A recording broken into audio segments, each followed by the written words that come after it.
আমি খুবই ভয়ের মধ্যে আছি, আমাকে যে কি করবে আমি সেটা বলতে পারছি না। আমাকে এভাবে একটু আপনারা একটু প্রোটেকশন দিলে আমার মনে ভালো হয়। আমরা সেন্টারে যেতে পারছি না, সেই আমি অনেক কিছু এইসব বিষয়টা আমাদের সবাইকে জানাতে হবে। আপনারা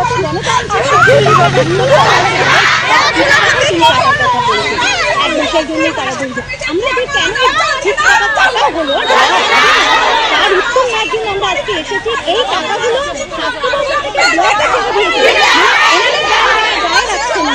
আবার ব্লক বলছে স্বাস্থ্য দপ্তর টাকা পাঠিয়েছে, কিন্তু দেওয়ার কথা তো বলেন না। মানে আমাদেরকে ফেলে দেওয়া হয়েছে। আজকে আমাদের তারা মানলেন কেন? মেনেছে আবার আপনারা জানেন আমরা ইন্স্যুরেন্সের থেকে কিছু টাকা পাই মাসে,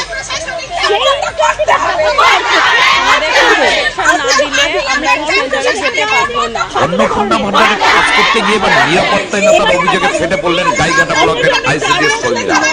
সরকারি দায়িত্ব পালন করতে গিয়ে বারবার হয়রানি ও অপ্রীতিকর পরিস্থিতির মুখোমুখি হতে হচ্ছে। এই অভিযোগ তুলে গাইঘাটা থানার দ্বারস্থ হলেন